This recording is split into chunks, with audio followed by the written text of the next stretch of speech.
Hello, everyone. Welcome to Inside the Data on Inside the Birds. Of course, I'm Geoff Mosher, and when we do data, we talk with Sam Finkel, our data and analytics expert.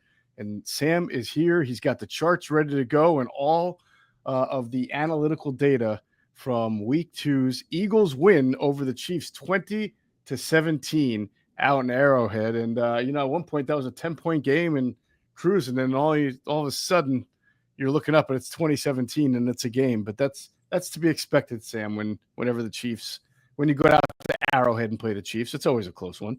Absolutely. I mean, anytime you have Patrick Mahomes on the other side, you never know. Never can feel too safe. I mean, even during the Super Bowl with the huge lead, it still didn't 100% feel safe until it did.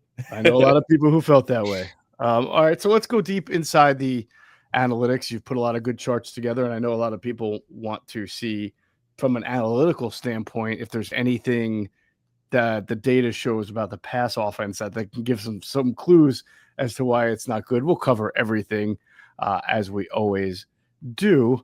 So without further ado, I'll just bring out the charts and we'll start to get right to it with, as we always do, we start with sort of the basic look. So if you look, the first thing that kind of comes to my mind is the Eagles are losing in a lot of the categories that, I chose for this. They won in score, which is obviously a really big one. They won the turnover battle and they won the time of possession. And I've stressed this a lot at the beginning of the season, just because I think that's what this team is. They're not going to turn the ball over and they're going to hold the ball. I mean, that's a winning formula. That's the winning formula of this team. I mean, as long as they win the turnover battle and the time of possession, they seem to put themselves in the best position to win the games. Yep. I recall writing a story or maybe doing a pod last year, Sam, with Adam, where we talked about a couple of different games that the Eagles won last year where they were outgained yardage and also out-averaged yards per play. And this is by the way, 3.7 to 5.2 is pretty stark for an NFL game. But in those games last year, the Eagles had produced more takeaways and had a higher time of possession. Yeah, and a lot of it is they can also rely on the defense a lot more than they had in the past. They're very much, they can, it's that cliche, bend, don't break. They make these plays that limit drives. You can gain on them, you can get yards, but they're not converting into scoring opportunities. And when they are, the Eagles seem to be able to match. And it's a very distinct type of football that the Eagles are playing. Mm-hmm. And they have the talent where I feel like they can take advantage of this kind of, it's their process. It seems like that is how they want to win games. Is how they've been winning games. Oh, sure. I mean, if you shoot them all up with true serum, they don't want Travis Kelce to have an opportunity to catch a touchdown that would give them the lead in that spot. And they can't guarantee that he's going to take his head off the ball and it's going to pop up and land into Makuba's hands. But that's a micro look, right? A macro look is twice their opponent has had the opportunity to go in and score on them. And I think go ahead.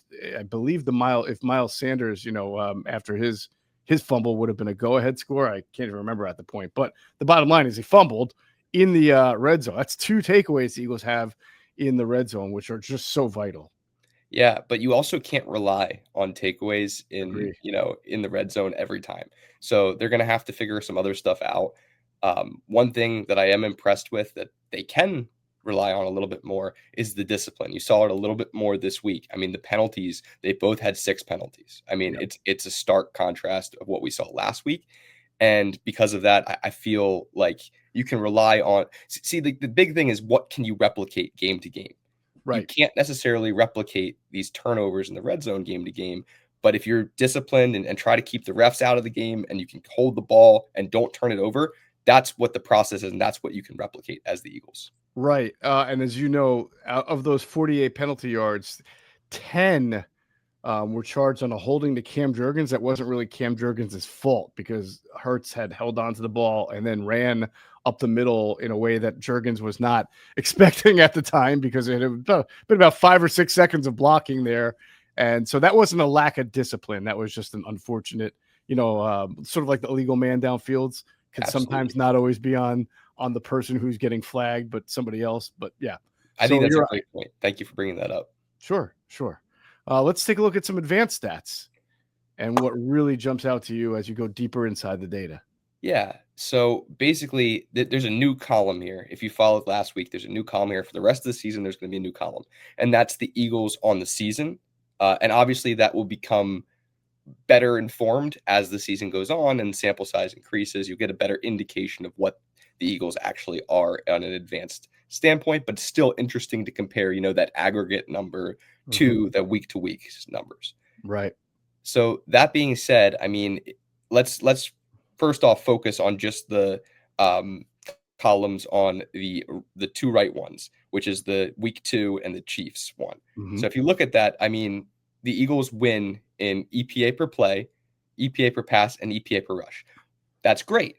But you look at this EPA per play and the EPA per pass, and they're both negative numbers. That's not great and not sustainable. And they were not negative numbers against the Cowboys last week, and they were not negative numbers on the season except for EPA per pass.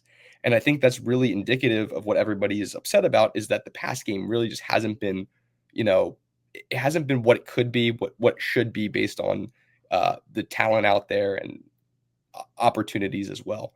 Right. So I think that's really worth mentioning just at the start. Real quick, if you have it in front of you, if not, it's okay. Or if you can sort of, I'm just wondering where their 2-week EPA per pass of minus 0.13 kind of compares to the league. Compares to the league. I can get that really quickly. Sorry, I shouldn't have thrown that on you in the middle of a pod, but I was just curious. No, you're okay. Because it's green here because that's better than what they did in week 2. Their overall for 2 weeks is better because of the Cowboys game. But overall, it is still a minus number, as you just pointed out, which is not great. So is there a team in particular, or did you want to? Nope. I was just wondering, I didn't know if they have the EPAs ranked from 1 to 32 after 2 weeks. So they do. Okay. And the team that leads it, actually, I think it would very much surprise you. Really? Yeah. Now I want to take a guess. Oh yeah, go ahead. No, I heard you say it. You said You said the Colts. Okay. But could you get 2 and 3? That's the next thing, because those also are a little bit surprising. I would say I feel like the Cowboys against the Giants game might have heavily weighted, and they had a pretty good first 2 drives against the Eagles. So are the Cowboys up there? Cowboys are 11th. Wow. Okay. By the way, how about the Chargers? The Chargers are number 2. Yep. Okay. Got that one. And then you said the third team would surprise me also? Yeah, I would think it would surprise you to some extent, for sure. I mean, the Rams seem to be pretty efficient. They had Rams are 9. Okay. At plus 0.12. Buffalo is 6 at plus 0.17. Oh, how about the Packers? That's a great guess. They're 5. Plus 0.28. How about, this is a weird one. No, it wouldn't be the Bengals. Never mind. Yeah, the Bengals are 19th at minus 0.08. Just so you know, that the divide comes in from 14 to 15. The Tampa Bay Buccaneers are plus 0.01. And then the Jacksonville Jaguars are the first negative team at negative 0.02. Interesting. I guess the Ravens would be my only guess. And if it's not the Ravens are not the weird one, right? Because they may expect that. That's 4. It's the Detroit Lions. Oh, well, yeah, you put 52 up. The way there you go. Nice. All right. So again, I'm sorry. Where did the Eagles rank? Yeah. So the Eagles are number 22. All right. 22 in EPA per pass. All right. And actually, the Vikings are last. Yeah, that doesn't surprise me at all. Yeah. All right. What else from these advanced stats really kind of jump out to you? Go ahead. Glad you asked. I'm very excited. I introduced something for the first time here. So I have been I have not been a big supporter of time to throw, and I've been it's a vacuum stat. So I made a stat that I think is going to explain it pretty well. Is that the NTBP stat? Yes. Okay. So basically, I took the time to throw and the time to pressure. Okay. So these are 2 stats, right? So the important part about them, time to throw shows how long a quarterback holds the ball until it's thrown on average, and time to pressure is how long until the quarterback gets pressure. So, I mean, I think an obvious thing to do is subtract the 2, right? So that's net time before pressure. Got it. So basically, here's where we can get the stat to actually mean something. And I think it does mean something here, right? Because a time to pressure is an indication of your offensive line. Just That it's in a vacuum. That's what it's an indication of. Or your quarterback holding the ball. To be fair. Time to throw is. Oh yeah, you're right. You're right. Okay. So I think essentially what that does is it tries to combine the two of them.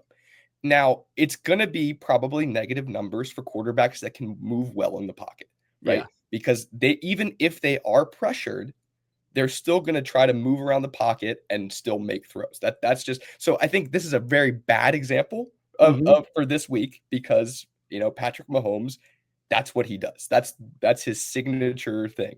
And Right. Hurts does a pretty good job of it too. But I think what it does is it shows that like an offensive line itself, and again, like anything over probably like 2.6 is pretty good. 2.7, really good. 2.8 is pretty elite. Just a heads up. So that's what they were on the season. 2.5 is, like I said, pretty good. That's what they were against the Chiefs, who have a pretty decent defensive line. There's parts of that defensive line that are elite that we know of. Yes. But the Chiefs' offensive line at 2.12 is not very good. And it shows some promise to the Eagles' defensive line, or that the Chiefs' offensive line has some issues too. Both could be true. Although the Eagles did blitz at about a 30% rate in this game, which is very high for them. So, that either speaks to I guess that takes the criticism a little bit off the Chiefs' offensive line. Sure. Because sometimes you send more blockers and they can pick up. But in general, the Eagles did get good pressure, and I did think that there were some struggles on the left side. Not only the left side, but there were a couple of blitzes that Vic ran where Humphrey – they were designed to almost make Humphrey blocking nobody while two guys had to block three. So that goes to that point. But go ahead. Absolutely. And so what this stat does is we're going to put context into it, right? But the closer you are to 0, it's probably the better. Especially even if you're on the plus side, right? If your time to throw is faster than your time to pressure, that's a pretty good indication of a nice flowing offense. Definitely. So I just think that this kind of contextualizes it better because I like the stat, right? I hate how it's used. And so I think in this context, hopefully this will be a little experimental on the year. We'll see if it actually indicates, something for the team. But that's just something to keep an eye on. New stat, just created it. Let's have some fun with it. Yeah, absolutely. So quarterback pressure is that, by the way, I think that's really creative of you and a good idea to contextualize because a lot of people's issues with just analytics, and you and I have talked about this like openly. It's not like we hide it, is that they only tell somewhat of a story. So at least you're trying to take a stat that can be very, very, very misleading and try to make it better, right? With more context. So that's good. I'm happy to keep doing stuff like that for sure. So QBP is quarterback pressure percentage, which means how much the team's quarterback was under duress, correct? This is an offensive stat. It is an offensive stat. And conversely, if you look at the Eagles' opponent, it would be a defensive stat. So in that right column, the Eagles pressured Mahomes, at least in this instance, 28.9% of the time. Yes. And the Chiefs pressured Hurts 39.7%. So and they sent 36% on between the two games. It's 39.7. Oh, that's right. I was looking at the two game total. You're right. 36% against the Chiefs, which is a pretty high number. A little lower. They were blitzing the crap out of him, so it doesn't surprise me that he was, pressured on 36% of his dropbacks. They ran some interesting blitzes, and I have some thoughts I want to talk about later about them. But definitely will be an interesting conversation for sure. And sack percentage? Yep, same idea. So Jalen Hurts was sacked on one of every 8.3% of his drops is what. Got it.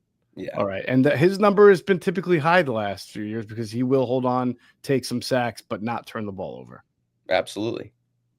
All right. Average separation. When targeted. Big difference, by the way. Yeah. I wish there was a metric for just separation in general, but it's always when targeted. Right. So I think that's an important contextual point to just point out right now. Sure. And the Eagles pretty close in week 2 as their 2-week total at 4.2. Chiefs way low. Yeah. So that was outright. There was a lot of short passes, short targets. There were some runs, and then once or twice Mahomes was able to beat the Eagles over the top. One was a blown coverage. Yeah, which we'll talk about that one too in a little bit. Sure. But yeah, definitely. Any concern on when you were any surprise to see that the Eagles were stuffed at an almost 18% clip against the Chiefs? Yeah, I mean, that is not ideal. But again, a big part of their game plan was to bottle Saquon up. Right. And they did a good job in the Super Bowl. They did a good job here at bottling Saquon up. Their defensive scheme changed a little bit from the Super Bowl, as you would expect. And it did a better job at limiting the total offense production. But at the same time, I mean, their main focus was to stop Saquon. Right. And what a disparity as Saquon faced a stack box, or a running back for the Eagles faced a stack box at 29% clip, as opposed to the Chiefs, who faced it at a 4% clip because the Eagles just didn't care about the Chiefs running game. Yeah. Yeah, I think that's exactly right. And then so conversely, the Eagles saw light boxes 23% of the time. The Chiefs saw light boxes 65% of the time. Now, how come these two don't equal 100 for people who want to understand? Yeah. So what's the box that isn't stacked or light? So the distinction is 8 or more is stacked and 6 or less is light. Gotcha. So I mean, you find that little in between room, and that's when you're not gonna. That's the other percent of it. So right. Hey, you know that one guy in the group chat who hit a 5-leg parlay week 1 and he wouldn't shut up about it for the rest of the season? Sounds like Kaplan, right? Yeah, it could be him. It could be you, and we would all want to be you. MyBookie makes it stupid easy to get in on the action, whether it's college ball, NFL, super contest, and survivor pools, all the spreads, player props, and in-game lines that you could want all under one roof. What more could you want than that? If you're new to MyBookie, use our code, THEBIRDS, THEBIRDS, THEBIRDS. Use the code, and any bet you choose up to $500 is fully covered. Make your play, and if it doesn't hit, you get it right back when you opt in using your bet back bonus token. There is no better time to jump in right now. No better place to play.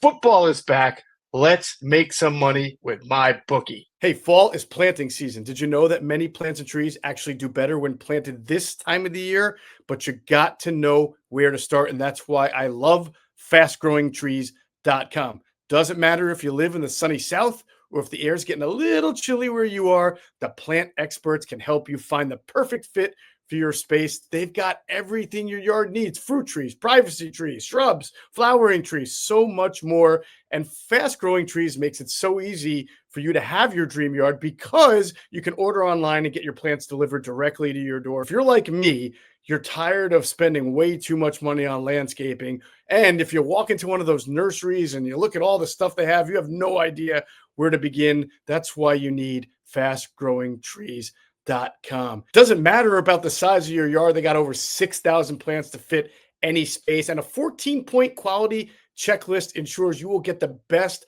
quality plants possible. This fall, they have the best deals for your yard, up to half off on select plants and other deals.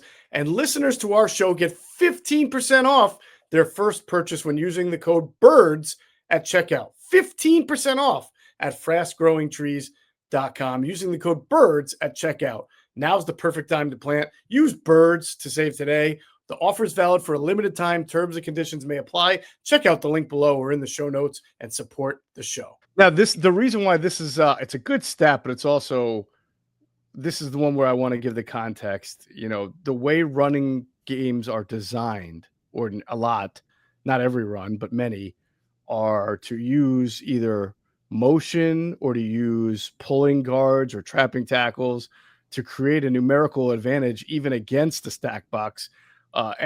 Or like, say, an RPO where you let an edge defender crash, you're not worried about that edge defender. So you're taking one out of the box right away by having your blocking design just leave that guy open so that you can put 5 guys on 4 or on the other side of the line of scrimmage. Yep. And assuming you make the read correctly, I mean, you're right. The guy is effectively taken out of the play. Right. Unless it's some sort of amazing athlete, and there are a few who can just still chase down the ball carrier. But that doesn't change the fact that the blocking scheme itself is a numerical advantage for the offense, even though the box might be a numerical disadvantage, if that Sure. makes sense. Yeah, I mean, In fact, Saquon at Penn touchdown was State, go ahead. sorry, I didn't mean to interrupt you. No, go ahead. But at Penn State, we always taught our RPOs. We had like a hard. This is like if it's a gray read, you're gonna like aggressive pull mentality. And the read was eyes, athlete, demeanor in that order. So where were their eyes looking? Is it a plus athlete? Is it a negative athlete? And what does their body language show? That was how we taught that read. Just for additional context. Oh, that's good. That's good insight or like insight from behind the scenes there. I like that. Absolutely. Yeah, I was saying the Saquon Barkley touchdown run was a perfect example. I believe the Chiefs had 7, no 8, maybe 8, but Kylan Grant's in motion from right to left, and his motion drew the linebacker and the edge. It had them shift toward him. Oh, and then they ran toward the side that Granson vacated. So they basically got 2 guys out of the box and ran toward that side and had a 5-on-4 blocking advantage. Yeah, absolutely. All right, let's talk about the star of your stat sheet and a big old picture. I was about to say cute, but that is not good for an offensive lineman. He's just smiling. If you for those watching on YouTube, you see Lane Johnson with like the most cheesy smile, right? I mean, you see all the teeth and everything that you put up here, and he's smiling. So Lane Johnson is very happy. Why is he the star of your stat sheet? Well, he actually. Like their NFL Pro and NFL Next Gen stats have these insights, right? Mm-hmm. And their big insight was that he was the only Eagles offensive lineman that allowed 0 pressures, and every other lineman did. I went back and I watched the film. I don't think it's fair to put Juergens, attribute him with the pressure. The Chiefs blitzed, like they had this cover 0 blitz on 3rd down sometime later in the game. They brought 7 guys. Yep. And Juergens was blocking a guy, and two guys were unblocked. One of them, Barkley, was supposed to pick up. The other one, there was just no one to pick up. Right. And they attributed a pressure on Juergens. PFF did not attribute that pressure. I tend to agree with PFF on that. I'm just putting that out there. Still, I think that, Johnson had such a great game, right? He had 0 pressures allowed across 25 pass blocking snaps in week 2. I think it's interesting. He matched up against, surprisingly, Chris Jones a couple times, but like he most of his, I guess surprisingly, was mostly Karlaftis, which I guess you expect because that's where he is. Yeah. But 40% of the time, and over his career, he's allowed only 1 pressure to Karlaftis at 2.4%. Oh, he owns Mr. Karlaftis. Nice. Not just him. I mean, obviously Lane Johnson has had such a great career in Philadelphia, but one of the things that's really impressive is this season, he's only allowed 2 pressures, and both of those pressures came around 4.15 seconds on average. So he's just dominating this year. Yeah. And again, that magic number, why is he the star of the stat sheet? Because there are no stats to report on him. That's the nature of being an offensive lineman. Don't talk about you. You had a great game. Exactly. And here you were mentioning the entire offensive line. So good. You did not give Cam Juergens a pressure. Johnson didn't get a pressure. Mailata gave up 1. Tyler Steen gave up 1. And Dickerson gave up 1. Now, but by the way, are these only on passes? Yes. Okay. Because I saw Dickerson gave up, I guess, a run pressure. He just couldn't block the guy. I forget which one. It was very early in the game, and the guy got right inside him. And I didn't know if that counted as pressure allowed when you get a run stuff because of it. Yeah, unfortunately, the stats are somewhat limited to just pass blocking, at least the one. So I always have a choice about which ones I'm reporting. This one's PFF. Mm-hmm. I think PFF does a pretty good job at attributing blame on offensive linemen and like wins and losses on defensive linemen. I think it does a far better job than NFL Next Gen Stats, which doesn't really track this at all. Right. It does to some extent, but yeah, that's where this came from. All right, you've got some tush push stats here. I actually thought there were 7, but you charted 6. Okay, there may have been 7. The actual NFL Next Gen stat had 6. This is I pulled this right from the NFL's website. Okay, and so I just thought it was interesting, so I thought it was worth sharing. Always, yeah. Maybe there were 7. It's possible that they for whatever reason, only counted 6. Mhm. But 6 of them converted 4 of them, and it increased their win probability by 16%. I thought that was just such a cool stat. That is. Because like it just goes to show you kind of what we were talking about at the beginning of this episode, right?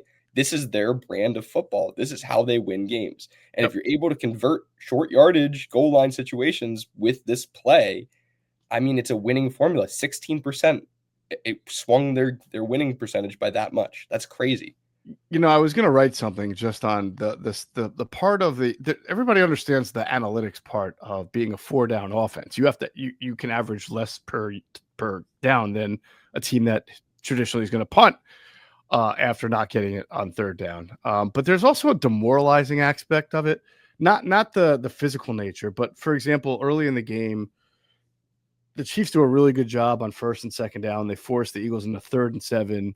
And they even do a good job on 3rd and 7. They blitz Hurts to speed up his clock, and he throws a 6-yard pass short of the sticks to A.J. Brown. But guess what? That's advantage Eagles. A 6-yard pass on 3rd and 7 because it sets up a tush push. And, defenses are trained, play the sticks on 3rd down, speed up. Like you did, the Chiefs did everything right against any other opponent. Most every other opponent, they're probably getting a punt there. Against the Eagles, they just know right from the start. They just gave up 1st down on a 3rd and 6 conversion when they on a 6-yard conversion on 3rd and 7. There's got to be a demoralizing aspect of understanding that you did your job, but it wasn't enough. And Yeah, I think that really wears teams down emotionally as much as it does physically. yeah, and 2 points on that. One, I mean that 3rd and 7 with the 6-yard gain is a negative EPA.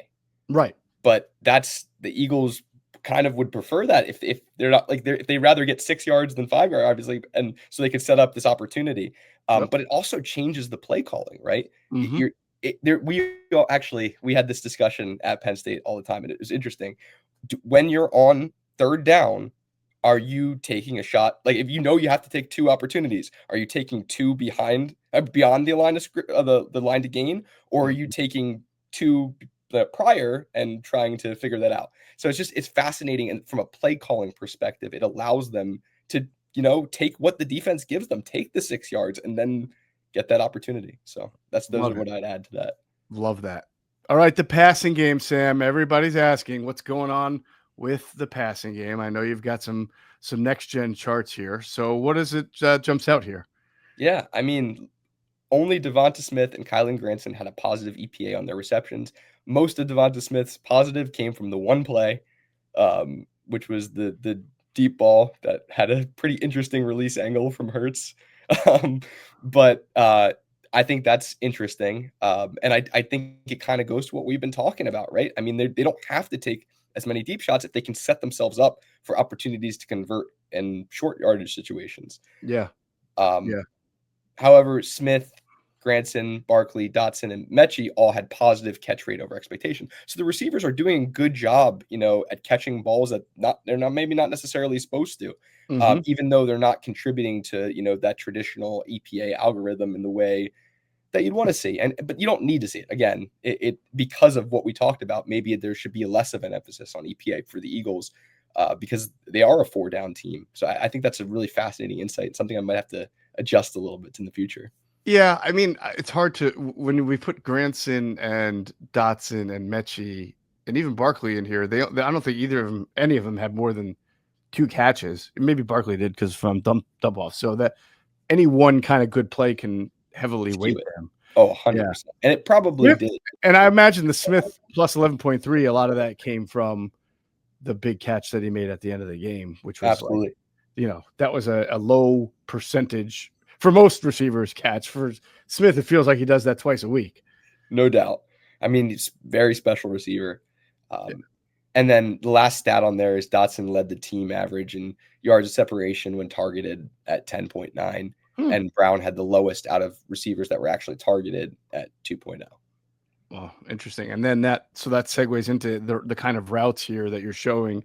A.J. Brown was running thanks to next gen stats by NFL. I mean, the people were upset that there was a predictability to the offense. I think some of that was just shaped by the Chiefs bringing 6, 7, 8 and you need answers, right? Whenever the Eagles get a lot of pressure and Hurts is running around and sacked, people always say, "Where's your hot route? Where's your answer?" Well, they were trying to get answers here with AJ Brown, but it was a tough day. I mean, he did have 8 targets, but obviously the Chiefs made this happen too. Yeah. And while you're looking at that chart, I think something interesting is he was targeted on 5 of the 7 slant routes that he ran. Again, look, there's 7 slant routes. That's kind of insane. Catching 4 of those were the 4 of the 5 receptions for 26 yards, which was 26 out of his 27 yards. Right. Interestingly. But Brown ran a slant route on 29.2% of his routes, which was the highest rate of his career. In fact, he has been running in-breaking routes on a career high 48.9% through the first 2 games of the season. Wow. Very interesting. But he also, I mean, this chart shows you that those slant routes that he ran, like you can say, well, they were running a predictably same route all the time, but those were all his catches came from. Yeah. And compared to the other routes he was running where the ball didn't get to him. That's also very true. Well, the fun thing is, though, is they could also be setting up the rest of the year, right? I mean, there's a lot you can do off of a slant. Like you can pull it up to sluggo. You could come back with a whip. You can set up things for the future. Yes, that's true. That's true. I'm not trying to put lipstick on a pig either here. It wasn't great offensively, but I think people sometimes forget, like, you have to have a plan that's in place for what the defense is going to do. I'm not saying this couldn't have been better. Oh, it should have been better. And it should have been, and they could have. I mean, it seemed like Devontae was the one they wanted to target specifically on the down against the blitz on the downfield ones, because I think he had 3 or 4 opportunities. Sure. He just came down with 1. We'll get to that in a second. AJ Brown's a good guy to have that done too.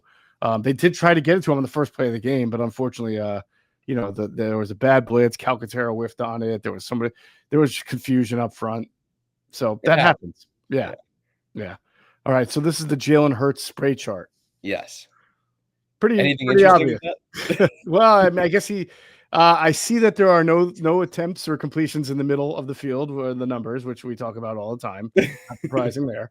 And then everything's sort of this is like the hooks and flats game for Jalen.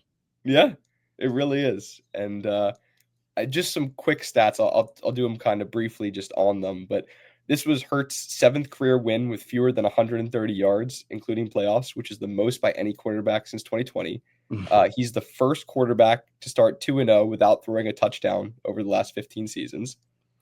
And he only completed 1 out of 4, 25%, traveling 10+ air yards.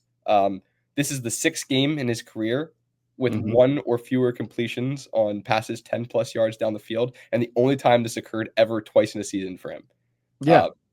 Just contrast that with Super Bowl 59. He was 5 for 7, 71.4% on those passes, 137 yards, 1 touchdown, 1 interception. I am very confident in saying Jalen Hurts is the most complex case study of quarterbacking in the NFL. Because people want to like pigeonhole him into this and that, and then he comes out with games like the Super Bowl and the Steelers game last year. There have been plenty of times where he's kind of let it loose. You just don't know when it's coming. Yeah, and that bothers people. I mean, it really does. It really does. They want to, compartmentalize. They want to categorize, and you just kind of can't do that with him.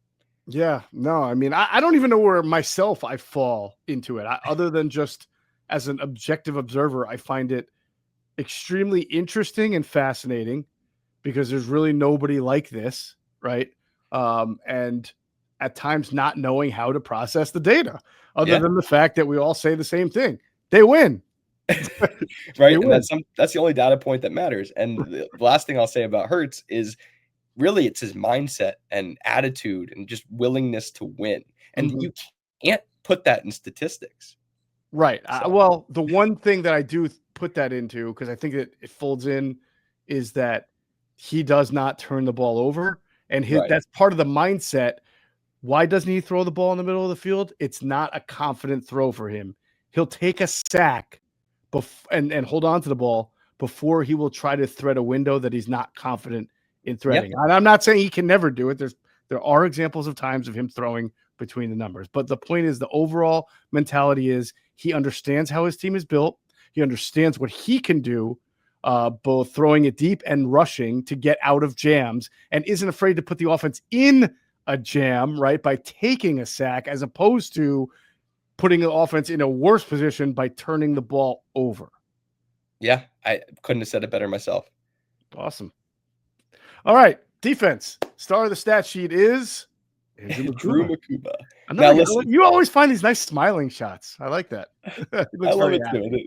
They're always good. I want to keep happy vibes here. And speaking of, this is my time right now. I'm coming on Inside the Data right now to say I was wrong, and I'm happy I was wrong.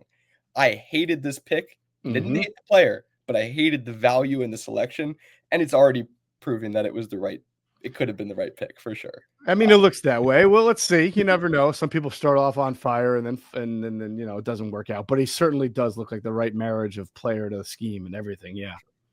But basically, let's look at these stats really quick. 6 tackles, 1 sack, 1 interception, 4 defensive stops, 3 targets, 2 receptions, 18 yards, a 43.1 quarterback rating when targeted, and negative 0.9% completion rate over expectation, and a negative 6.1 coverage EPA. Now that probably mostly came from the interception because you're expected to score there. Right. And he effectively prevented the score. So that's probably where most of that comes from, but still very impressive. Yeah. For his second ever game and all the time that he missed and the guy just knows where to be, man. It's almost, he's like almost like the Jalen Hurts of defensive players because he's just always in the right place at the right time. And that's why you draft him in the second round. There you go. Yeah. Sports are all about competition. Every snap, every possession, every clutch moment matters.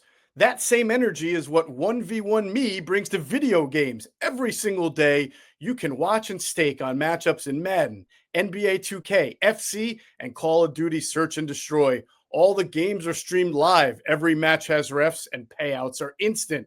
And these aren't just random online lobbies. These are the best players in the scene, pros, streamers, and rivals.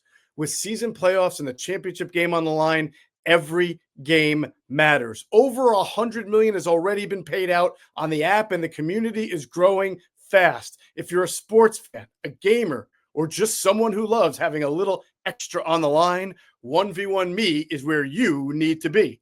It's not just about winning. It's about the bragging rights too. Every match has a chat going crazy, and you can back your picks in real time. Download today and use code BIRDS. Your first stake on the app is risk-free. That's code BIRDS for a risk-free first stake. Hey, Philly fans, game day is stressful enough. Parking, traffic, long lines. We've all been there. But when it comes to your cannabis, Camden Apothecary makes it easy. This is the dispensary for sports fans, just minutes outside of Philly with plenty of free parking. You'll be in and out fast, no hassle, no waiting. And they don't just care about convenience. Camden Apothecary is all about the guest experience. Their staff makes sure you feel taken care of every time you walk in. Plus, they carry only the best quality cannabis at the fairest prices. So whether you're stocking up for the tailgate, the watch party, or celebrating a big win, you know you're getting the good stuff without overpaying. They even show love to the community with specials for fans, students, service members, and healthcare pros. Camden Apothecary, top quality cannabis, great prices, and an experience made for Philly fans 21 and up. Let's look at the defensive line and edge pressure stats here. What jumps out to you? Is it true that nobody had a win rate, like a positive win rate above 0%? That's what PFF said. I reloaded the page 3 times. I'm like, it probably is just not up. And then I looked at the interior defensive line, which we'll see next, and no, it was up. Just nobody won within 2.5 seconds of the snap. Right, because I'm glad you have that here in the chart. That means winning within 2.5 seconds of the snap. And yet some guys had get-offs like Nolan Smith and Jalen Hunt of under 1 second. So, like, what was going on between? Go ahead. Just to be clear, that's just crossing the line of scrimmage. Crossing the line. I'm saying, like, what's going on between the nanosecond that you cross the line and then 2.5 seconds that you weren't near the quarterback or getting to pressure? They were blocking pretty well on the outside. That's what that means to me. So I guess they were.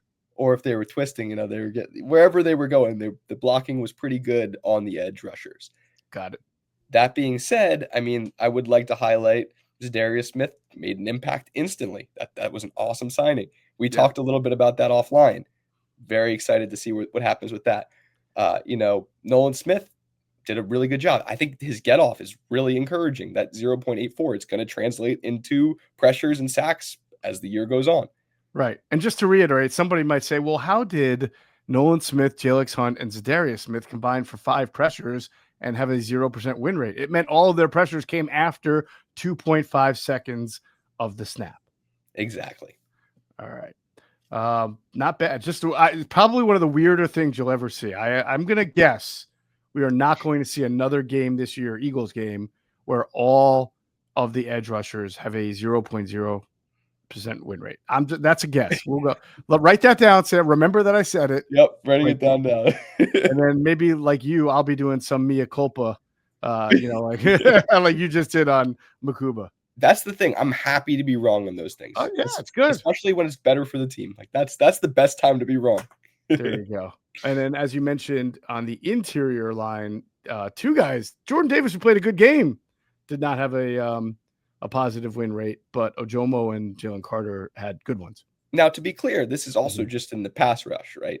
This is not on the run plays. Right. So I think that's important to understand too, because a lot of what Jordan Davis did well was stopping the run. Yeah, it's all we care about, by the way. Nobody cares about stopping the run from a statistical standpoint. They just want to know about the edge rush pressure. But what's very encouraging is the fact that Jalen Carter, instant impact when he's back. I mean, we knew that was going to happen. Yep.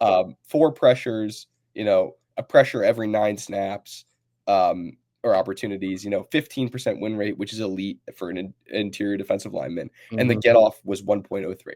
Right. What is even more impressive is Moro Ojomo. I thought he had a great game. Just like even the tape watching Sam, he was really, really disruptive. A 30.8% win rate. Now, my data says that greater than 15 is elite. Doubling that is insane. Right. Now, he generally lines up over left center and left guard, and their left guard, Kingsley Suamaitea, has some work to do. But yeah, that's what you want to see. One of your players dominate somebody on the other side of the ball who's just not ready yet. Absolutely. I like how Vic said in his press conference something to the fact, you guys got to stop being surprised. I mean, no offense to Vic, just because somebody asks a question doesn't mean they're surprised by it. We're just looking for you to validate. We're trying to write a story about it or have a podcast about a guy playing well, and we want you to say he's playing well when he is. That's all. No, I don't think people are surprised anymore that Moro Ojomo plays well. But speaking of Vic and speaking of surprises, that there was a reason why I didn't put the secondary on here. Okay. And it all has to do with that 49-yard touchdown pass to Tyquan Thornton. Yep. Both PFF and Next Gen Stats attributed it differently. Next Gen Stats is really big on nearest defender. That's how they attribute blame. And because Quinyon Mitchell tried to make a play, he got blamed for that 49-yard pass. Yeah, we talked about this. I'm not sure that I think it was the miscommunication element of it, right? Yeah. And regardless of where I also was considering Reed Blankenship for the star of the stat sheet because he had a great game too. But it's really hard to, when there is a miscommunication, attribute that blame appropriately without knowing what the play call was, what they were trying to do. I watched several, analysts break that play down, and that some of them came up with different reasons. Some of them blame Makuba, some of them blame Reed, some of them even blame Quinyon, which I still think is ridiculous. It was not. Quinyon was trying to make a play on a busted coverage. I really do. If anything, it was probably Reed. Right. But that's where I'm at with it, just based on watching the play, and people who analyzed it. But it was just hard for me to put those stats in there and seriously, defend them. So understood. So that's a good reason to keep that out. I mean, I'd rather keep something like that out than try to make a guess, right? Absolutely. And that's why I explained it right now. Just we're always transparent and just letting you know where we stand on everything. There you go. I had something I wanted to go through with that also on that play that I don't exactly, it's not coming to my head right now. If it does, I can go over the linebackers really quick. And if it comes up to you, let me know. Yeah. I just think that there was uncertainty because of the motion, as you mentioned. It was, I think, Juju who went in motion, and it just caused uncertainty on who's the number one there because of the way he motioned and who he It looked motioned like behind. Juju became the number one. Right. And then Tyquan Yeah. was the 2, and Right. he went vertical. So it's like, because he would have been the 1, and it's supposed to carry 3 vertical a lot of the times in those kind of concepts. Right. Which, if that was the case, it was Makuba, but they also ran a very similar. They ran a Cobra, what we called Cobra, a corner blitz at one point, where they had Adoree Jackson blitz, and then they had Makuba playing that over top of that, and it looked kind of similar to that concept. I saw somebody say that, and I kind of agreed with it, but it's a very complicated analysis without actually knowing what Vic was trying to do. Sometimes you have a team sack instead of individual sack. I think you just put it on the team, or a team penalty instead of the individual. I think so too. Linebackers, Sam, they were fantastic again. It's amazing to watch an Eagles team with linebackers this athletic. It just is. If I told you, 3 years ago that the Eagles would have one of the best running backs in the league and some really amazing linebackers, would you be shocked? And corners, the running backs, I believe. I've seen, Westbrook to McCoy from Deuce. But if you would have told me they would have good off-ball linebackers and good corners, like with DeJean and Mitchell, I'd tell you to get out of here. And that they drafted them, except for Vaughn. I mean, they drafted Campbell and Nakobe. By the way, I feel bad for Nakobe, but the reality is he's not getting his job back. I mean, you don't take these guys off the field now. Yeah, you can't. Yeah. And the reason why, look, Campbell led the team in tackles with 7. He was also, it depends on which stat you look at. Some PFF had 6, Next Gen Stat had 7. Just because of what I went with Makuba, I had to go with the consistency. That's why it's 7. Mm-hmm. Zach Bond, and he was tied with Cooper DeJean, by the way, but in both of them, they were 6 and 7. Zach Bond had 3 quarterback pressures, which was tied first with Jalen Carter. Mm-hmm. On passes, Bond was targeted 5 times, allowing 2 receptions for 12 yards. Quarterback rating of 47.9, a minus 39.3% catch rate over expectation, and a minus 2.5 coverage EPA. That's pretty impressive without having like a pass breakup in the end zone or an interception, right? Like Makuba had. That's pretty impressive stats right there. Yeah, Bond could have easily won back-to-back star of the stat sheet. But there was a little, what's that called? Voter fatigue, and I'm the only voter. No, I'm just kidding. Makuba had such a good game; it was hard not to put him there. No, that's fair. That's fair. And then Campbell was targeted twice. He allowed 1 reception for 4 yards, 56.3 quarterback rating, minus 13.4 catch rate over expectation, and a minus 0.07 coverage EPA. Wow. Really, truly amazing to see these linebackers now 2 straight weeks. And obviously going back to last year with Dean and Bond, but for Jihad to just get in there and show that athleticism and not play like a rookie is pretty amazing to me, and a big part of so far the Eagles' defensive success. And now Vic has optionality, because last year, if you remember, Sam, I think we even talked about this on an episode, when they wanted to go to a bear front, they would bring Bond down as the 5th. And then give him a little edge rush or just make a 5-on-5 blocking. But now they're also doing that with Campbell, which enables them to use Bond as either a blitzer and a 6 or interchangeably, or it just gives optionality. Now you don't know which guy is going to come a line on the edge all the time. Oh man, we are so spoiled. This defense is the coordinator, the personnel, the optionality, the versatility. We're spoiled. You're not old enough to say that, because there's a lot of Eagles fans who went 20 to 30 years without having good inside linebackers like this. So, if you starve for 25, 30 years and someone brings you to a buffet, you're not spoiled. You're just making up for lost meals. You know what I'm saying? Well said. I'm sure the older fans would appreciate that for sure. Hey, great stuff, Sam. Awesome data. Really appreciate it. Loving the show. Getting great feedback. So why don't we do what we do and just come back next week and wrap up Week 3 against the Rams? Can't wait. All right. Great stuff. Awesome. We thank you again. For Sam Finkel, I'm Geoff Mosher. You've been watching Inside the Data on Inside the Birds.